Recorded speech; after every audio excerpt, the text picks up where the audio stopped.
رجت کے علاج آپ نے بتائے ہیں حضرت صاحب، سورۃ طارق کا عمل بتایا ہے، لیکن وہ مشکل بہت ہے، اور دوسرا مجھے معلوم ہوا ہے کہ وہ جلالی عمل ہے، وہ ہم نہیں کر سکتے، تو ہمیں کوئی آسان رجت کا علاج بتائیں۔ تو پہلا تو اس سوال کا جواب یہ ہے کہ جن آنکھوں سے رجت کا علاج سورۃ طارق والا دیکھا ہے، اگر ان آنکھوں میں کوئی پڑی چیز پڑی نہیں ہے اور وہ کام کر رہی ہیں، تو انہی آنکھوں سے آرزو چینل پہ دیکھیں کہ میں نے رجت کا علاج اسماء الحسنی کے ساتھ وہ بھی بتایا ہے۔ اب اس سے آسان اور میں کیا بتا دوں، اس سے آسان کیا بتا دوں؟ لیکن اگر وہ نظر سے نہیں گزرا اور چاہتے ہیں کہ وہ آسان علاج ہو یعنی جمالی ہو، تو یوں اس کو آپ کہہ سکتے ہیں کہ رجت کا علاج ذکر جمالی کے ساتھ، رجت کا علاج ذکر جمالی کے ساتھ۔ تو ذکر جمالی میں عرض کرتا رہتا ہوں کہ سب سے بڑا ذکر یعنی ذکر جمالی جو ہے وہ درود پاک ہے، اور رجت کے علاج کے لیے سب سے جو مجرب ہے وہ کیا ہے؟ درود تنجینا۔ درود ابراہیم کے بعد سب سے جو مجرب ہے وہ کیا ہے؟ درود تنجینا۔ درود تنجینا کے اندر جو میں نے بیانات کیے ہیں وہ سنیں، تاکہ آپ کا جو ذہن ہے وہ کھلے، آپ کو کنسپٹ جو ہے وہ تصور جو ہے وہ آپ کا واضح ہو، آپ کا کنسپٹ جو ہے وہ کلیئر ہو۔ درود تنجینا بیک وقت دو چیزیں یعنی 2 in 1 ہے، وہ دعائے رحمت بھی حضور علیہ الصلوۃ والسلام کے لیے ہے اور اپنے لیے دعائے نجات بھی ہے۔ تو جس مصیبت کے اندر آپ آگے یعنی رجت کے اندر پھنس گئے، اس سے ہم کیا چاہتے ہیں؟ نجات۔ تو جتنی بار کملی والے پہ درود پڑھیں گے، اتنی بار ہی اپنی ذات کے لیے دعا بھی آپ کی ہوتی جائے گی کہ یا اللہ مجھے اس مصیبت سے نجات دے، اللہ مجھے اس مصیبت سے نجات دے۔ تو ایک ہی نشست میں بیٹھ کے اگر علاج کرنا ہے تو اس کا سوال نہیں کرنا کہ حضرت صاحب یہ میں 2 دفعہ نہیں کر سکتا، یا 2 حصوں میں تقسیم نہیں کر سکتی، میں شام کو نہیں کر سکتی، میں صبح نہیں کر سکتی۔ تو لوگ بارہا میں یہ بات سمجھاتا ہوں کہ جب بات علاج کی ہو جائے تو پھر علاج کو علاج سمجھو، جب بات شریعت کی ہو تو پھر شریعت کو شریعت سمجھو، موم کا بت نہیں سمجھو کہ بھئی گرم کر کے جس کی شکل بدل لیں گے۔ بین ہی علاج ہے تو جو جیسے معالج بتا رہا ہے ایسے کرو گے تو نفع ہوگا، ورنہ کیا ہوگا؟ اعتقاد بھی ختم ہو جائے گا، ایمان بھی ختم ہو جائے گا۔ 313 مرتبہ درود تنجینا ایک ہی نشست میں پڑھنا ہے، یہ 1 گھنٹے کا عمل ہے۔ کتنے گھنٹے کا عمل ہے عمر؟ 1 گھنٹے کا۔ تو اگر گھر برباد ہو گیا، خود برباد ہو گئے، نسلیں برباد ہو گئیں، اولادیں برباد ہو گئی، اب ان کو بچانے کے لیے 1 گھنٹہ بھی نہیں لگا سکتے، تو بھائی پھر جیسے چل رہے ہو پھر چلتے رہو۔ پھر وہ جس طرح میں کہتا ہوں کہ سب سے سستی خاموشی، پھر صبر کرو، پھر جو جس حال میں اللہ نے رکھا ہے پھر صابرین میں شامل ہو، پھر صبر کرو۔ اور اگر آپ چاہتے ہو کہ میں نے علاج کرنا ہے، پھر جیسے بتا رہا ہوں ویسے رجت میں پھنسا ہوا، رجت نئی ہے، رجت پرانی ہے، رجت جو ہے وہ شدید ہے یا شدید تر ہے، جس طرح کی بھی ہے، درود تنجینا ایک ہی نشست میں رات کو سونے سے پہلے پڑھنا ہے۔ دن میں کیا ہوا وظیفہ نفع نہیں دے گا، نفع ہوگا، وہ نفع نہیں ہوگا جو آپ چاہتے ہیں۔ اس کی وجہ بھی میں بتا دیتا ہوں۔ مثال کے طور پہ آپ رات کو عمل نہیں کرتے اور آپ کرتے ہیں دوپہر کو، جس طرح خواتین ہوتی ہیں وہ کہتی ہیں رات کو مرد ہوتے ہیں، پھر مردوں کو ٹائم دیں یا وظیفے لے کر بیٹھ جائیں وغیرہ وغیرہ۔ اب دوپہر کو مرد گھر نہیں ہوتے، ہم 10 بجے کر لیں، 11 بجے کر لیں۔ اب آپ دیکھیں، آپ نے ظہر کی نماز کے بعد وظیفہ کر لیا، قاری صاحب درود تنجینا کا، ظہر سے لے کے رات 12 بجے تک دنیا کی باتیں، غیبت، ٹی وی، جھوٹ، سچ، سب کچھ چلتا رہا۔ اسی طرح آپ پھر جب سو جائیں گے تو کیا روح کی وہ پرواز ہوگی؟ اللہ کے نبی علیہ الصلوۃ والسلام نے رات کو بھوکا سونے سے منع فرمایا ہے، اور یہاں تک فرمایا ہے کہ کچھ نہیں ہے تو کھجور ہی لے لو، کچھ نہیں ہے گھر کھانے کو تو کھجور لے لو، بھوکے نہیں سونا۔ کیوں؟ جب رات کو سوئیں گے تو تعمیری عمل شروع ہوتا ہے۔ کون سا عمل شروع ہوتا ہے؟ تعمیری، یعنی ہمارے جسم میں جو سارا دن ٹوٹ پھوٹ ہوتی ہے اس کی تعمیر شروع ہوتی ہے۔ تو جسم میں کوئی توانائی ہوگی تو تعمیر ہوگی نا، تاکہ صبح جب اٹھیں تو آپ حشاش بشاش ہوں، جب نماز کے لیے اٹھیں تو کچھ نہ کچھ کھا کے سویا۔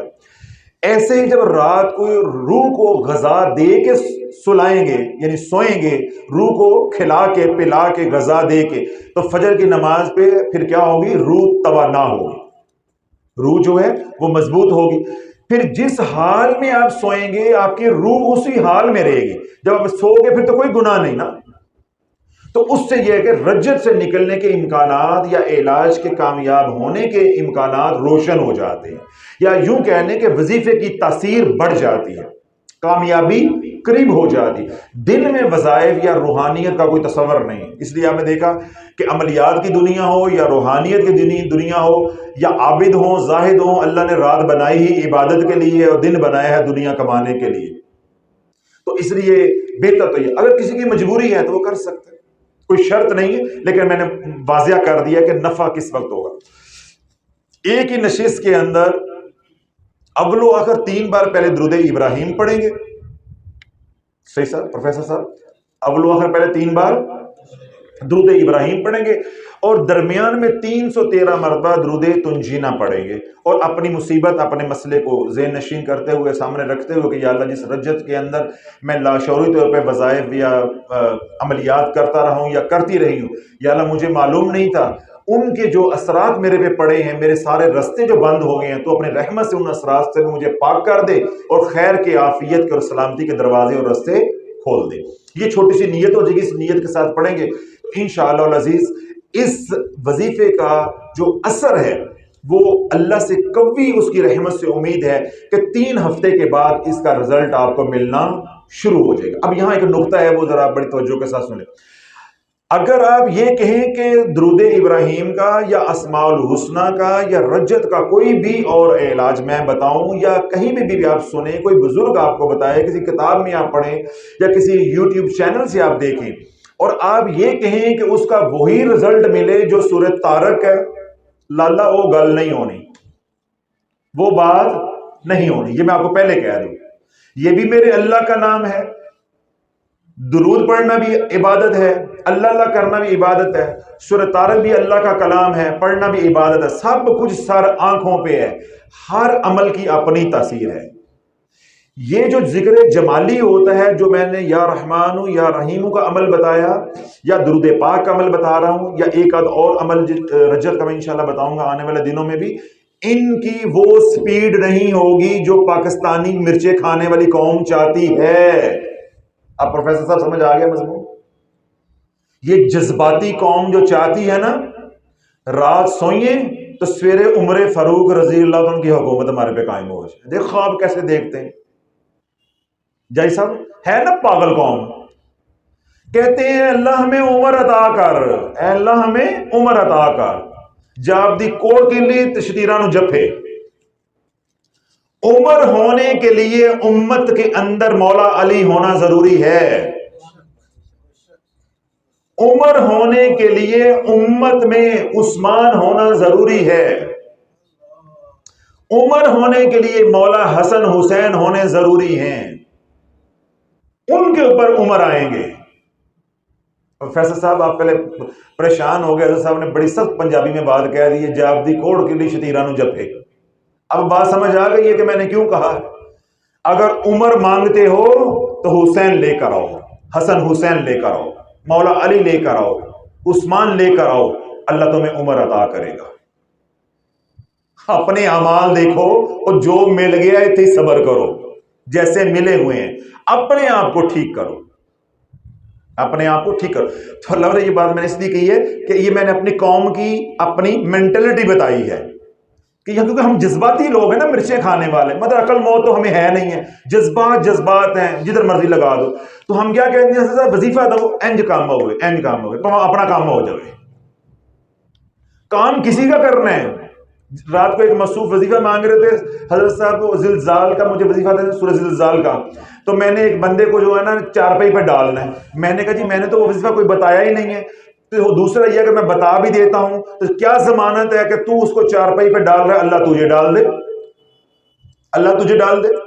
ہمارے اس علاقے کے اندر، میں نام نہیں لیتا، ایک صاحب دشمنی تھی آپس میں، تو وہ بات قتل و غارت تک چلے گی، وہ گھر میں پسٹل لوڈ کر کے اپنے دشمنوں کو مارنے کے لیے گیا۔ قاری صاحب تو جو ہے دشمنوں کو مارنے کے لیے گیا، ایسا ہوا کہ چوک رشید آباد میں جا کے اس کے اوپر اتنا ذہنی دباؤ آیا، اس نے رشید آباد چوک میں جا کے اپنے آپ کو گولی مار لی۔ گھر سے کس کام کے لیے نکلا ہے؟ اپنے دشمنوں کو میں نے مار کے آنا، ارادہ کیا، پسٹل لگایا، لوڈ کر کے لے کر گیا ہے، لیکن ذہن پہ ایسا دباؤ آیا کہ پتہ نہیں وہ مرتے ہیں یا نہیں مرتے، اگر وہ نہیں مرتے تو میں جینا نہیں چاہتا، اس نے اپنے آپ کو مار لیا۔ تو اللہ کے ارادے کیا ہیں یہ اللہ ہی جانتا ہے۔ تو چارپائی پہ ڈالنا چاہ رہا، ہو سکتا سورج زلزال تجھے ہی رجت کر دے تو چارپائی پہ ڈال جائے۔ تو میں اس لیے یہ باتیں کہی ہیں کہ ہم قوم کیا ہے؟ جذباتی۔ تو اگر میں یہ باتیں نہ کہتا تو انہوں نے ہمیں کیا کرنا تھا؟ خراب، ذلیل کرنا تھا۔ حضرت صاحب اس کا رزلٹ نہیں مل رہا، اس کا یہ نہیں ہو رہا، اس کا وہ نہیں ہو رہا۔ ہم نے کومنٹ سیکشن میں پڑھا ہے، سورۃ طارق والے تو ایک ہفتے میں کہتے ہیں ہمارے حالات بہتر ہو گئے ہیں۔ بھائی وہ دیکھو قربانی کتنی دے رہی ہے۔ جو سورۃ طارق میری بچیاں بچے پڑھ رہے ہیں، بیٹیاں بیٹے پڑھ رہے ہیں، مائیں پڑھ رہی ہیں، ان سے پوچھو کہ سورۃ طارق کیا ہے۔ اس دور میں ان کے دماغ پاگل ہو گئے ہیں، سر پولے ہو گئے، پڑھ گئے سورۃ طارق ہے وہ۔ تو میں تمہیں پولے پولے کام پہ لگا رہا ہوں، درود پاک پہ، اسماء الحسنہ پہ۔ اب آپ یہ کہو جی اس کا فوراً رزلٹ آئے، تو جمال کا وہ رزلٹ نہیں آتا جو جلال کا آتا ہے۔ جس طرح میں مثال دے دیتا ہوں آپ کو سمجھانے کے لیے، کہ نقطہ نہیں بھی سمجھ آیا۔ آپ بیٹا ہے آپ کا، شرارتیں کر رہا ہے، کبھی ادھر اچھل کود کرتا ہے، وہ کبھی بیڈ پہ کبھی صوفے پہ چھلانگے مار رہا ہے۔ آپ کہتے ہیں میرا بیٹا نہیں کرو مہمان آئے، نہیں کرو مہمان آئے، نہیں کرو مہمان آئے۔ وہ اتنا ہی شوخا ہوتا ہے، کبھی ادھر چھلانگ مارتا ہے، کبھی ادھر مارتا ہے، کبھی ٹی وی کی آواز اونچی کرتا ہے، کبھی نیچی کرتا ہے، کبھی فریج کھول کے پانی لے کے بوتل پھینکتا ہے۔ آپ کہتے ہیں بیٹے نہیں کرو، مہمان آئے ہوئے، مہمان آئے ہوئے۔ اچھا، اب یہ کیا ہے؟ جمال، ٹھیک ہے۔ اب وہ کیا کر رہے ہیں کہ ابو کچھ نہیں کہہ رہے، پھر آپ کہتے ہیں بس ایک ہی گوری ڈالیں گے تو اس کو پتا چل جانا ہے پھر میرے ساتھ کیا ہونا ہے، پھر میرے ساتھ کیا ہونا ہے۔ ایک دفعہ ایک وکیل صاحب ہیں ہائی کورٹ کے، وہ میرے پاس آئے، ان کا بچہ چھوٹا سا، ماشاءاللہ وہ بھی بڑا ہو گیا، غالباً وہ بھی وکیل بن رہا ہے۔ وہ چھوٹا سا آیا اور اس نے مجھے بڑا تنگ کیا، بہت تنگ کیا، وہ مطلب لیٹے ہی نہ تو میں نے نا عمران کو کہا، میں نے کہا لے کر آؤ چوہے، اس کی نکر میں ڈالو اور نیچے سیبا باندھو۔ اس نے تو چیخیں مارنی شروع کر دی نا۔ میں نے کہا کہ اس کی نکر کھولو، ٹراؤزر جو پہنا ہوا ہے، اس میں 2 چوہے ڈالو، اوپر سے بند کرو، نیچے سے سیبا باندھو، اس کے اندر رہیں گے تب یہ صحیح ہو جائے گی۔ اس کو ہم نے ڈرایا، آج تک ہم نے اس کی چھیڑ بنائی ہوئی ہے کہ یہ آئے گا تو اس کی نکر میں چوہے ڈالنے ہیں۔ وہ گھر میں بھی آتا تھا، کوئی مسئلہ ہوتا تھا، ڈاکٹر صاحب میں نے ان کے پاس نہیں جانا، وہ نکر میں چوہے ڈالیں گے، نکر میں چوہے ڈالیں گے۔ اب یہ کیا ہو گیا؟ یہ بچے کے ذہن میں خوف بیٹھ گیا کہ بھئی میں نے وہ ڈاکٹر صاحب کے پاس نہیں، شافی صاحب کے پاس نہیں جانا، اور میری نکر کے اندر کیا کریں گے؟ چوہے ڈال دیں گے۔ تو ایسے ہی ہر گھر میں بچوں کو پتا ہوتا ہے کہ میرے بابا کا ٹیمپرامنٹ جواب دے گیا۔ اب انہوں نے جو گھوری ڈالی ہے نا، یہ کیا، اب آپ نے ایک گھوری ڈالی یا ایک ہلکی سی لگائی، وہ چپ کر کے بیٹھ گئے، یہ ہے جلال۔ اب اس کا رزلٹ دیکھو کیسے ملا ہے، ایسے ملا ہے۔ جمال میں کیا ہے؟ آپ کہہ رہے ہیں بیٹھ جاؤ بیٹا، مہمان آئے ہوئے، کیا سوچیں گے، بیٹھ جاؤ، پھر کبھی ادھر بات بین نہیں۔ اللہ والو، جو جمال ہے اس میں شیاطین کو مارا نہیں جاتا، جنات کو مارا نہیں جاتا، سمجھایا جاتا ہے، دکیلا جاتا ہے، ہٹایا جاتا ہے، مارا نہیں جاتا۔ ادھر تو ٹھاپا پروگرام ہے، ادھر تو سورۃ طارق آپ نے پڑھتے جانا، رستہ صاف ہوتا جانا، رستہ صاف ہوتے جانا۔ تو یہ آپ کے اوپر ہے۔ جب آپ کہتے ہیں کہ ہم سورۃ طارق نہیں پڑھ سکتے تو پھر بھائی جمال والا رستہ ہے، تو جمال والا رستہ ہے تو پھر منٹھار دا رستہ ہے، ٹھنڈا ٹھار رستہ ہے، یہ پولا پولا سفر ہے، سمجھ آ گئی نا۔ یہ گاڑی 10 20 15 30 35 پہ چلنی ہے، وہ گاڑی چلنی ہے 230 35 کے اوپر۔ یا پڑھنے والا نہیں ہے یا سامنے کھڑے ہونے والا نہیں ہے، یہ وہاں فیصلہ ایسے ہونا ہے۔ اگر آپ یہ کہتے ہیں جی میں یہ پڑھتا ہوں یا پڑھتی ہوں، میرے گھر میں نقصان ہوتا ہے، تو جب آپ سپیڈ کے ساتھ گاڑی چلاتے ہیں تو گاڑی کا بھی نقصان ہوتا ہے، جنہوں لگ جائے یا وہ نہیں یا گڈی نہیں، ایسے ہی ہوتا ہے نا۔ تو جلالی ذکر کا تو یہ نظام ہی ایسا ہے۔ تو جمالی میں نے مثال دے کے بھی سمجھا دیا، یہ نظام ہے ٹھنڈا ٹھار منٹھار دا، یہ منٹھار پروگرام ہے، یہ ٹھنڈا ٹھنڈا چلنا ہے، آہستہ آہستہ، اس میں تباہی نہیں ہے، نہ آپ کا نقصان ہوگا نہ آپ کے مخالفین یعنی جنات کا نقصان ہوگا۔ جو اس کے موکلات ہوتے ہیں وہ ان کو ہٹاتے ہیں، مارتے نہیں ہیں، یعنی ان کو جانی نقصان نہیں پہنچاتے، اس لیے اس کا پھر رزلٹ نہیں ملتا۔ لیکن اس کے اندر ایک جو حکمت ہے یا نفع ہے وہ یہ ہے، جمالی ذکر کا فائدہ یہ ہوتا ہے اگر آپ تھوڑا صبر کر کے اس کو کرتے رہیں گے، 3 ہفتے بعد رزلٹ نہیں مل رہا، 4 ہفتے بعد، 4 ہفتے بعد نہیں، 5 ہفتے، جو رزلٹ مل جائے گا وہ پھر ہمیشہ کے لیے ہوگا۔ وہ کیا ہوگا؟ ہمیشہ کے لیے ہوگا۔ کیوں؟ آپ کی ایک لڑائی ختم ہو جائے گی۔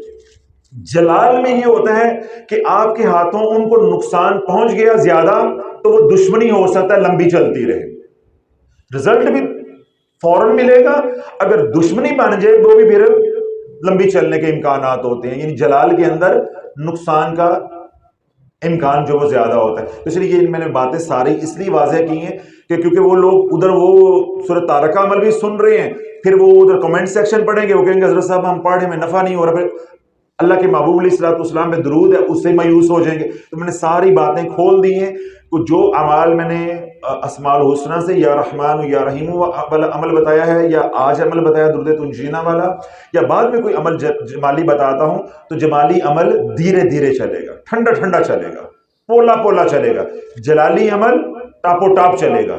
تو اس کو آپ موازنہ نہیں کر سکتے کہ حضرت صاحب اس کا رزلٹ ملا تو اس کا نہیں ملا، تو اس میں جو نقصان ہوتا ہے وہ بھی میں نے بتا دیا، اس میں جو نفع ہوتا ہے وہ بھی میں نے بتا دیا۔ تو رجت کا علاج کے لیے کیا ہے کہ 313 مرتبہ درود تنجینا، اول و آخر 3 بار درود ابراہیم رات کو ایک ہی نشست میں پڑھنا ہے، اس میں اپنے رجت کی، اپنی مصیبت کی، اپنی بیماری کی نیت کر کے بغیر ناغے کے پڑھنا ہے۔ جن دنوں میں عورتوں نے نماز نہیں پڑھنی ان دنوں میں بھی اس اپنے عمل کی چھٹی نہیں کرنی۔ اس کے اوپر مفصل بیان ویڈیو پڑی ہوئی ہے کہ حالت ناپاکی کے اندر درود پڑھ سکتے ہیں کہ نہیں پڑھ سکتے، تلاش چینل پہ وہ سن لیں تاکہ ذہن میں کوئی سوال ہو تو وہ صاف ہو جائے، وہ اشکال جو ہے وہ نکل جائے۔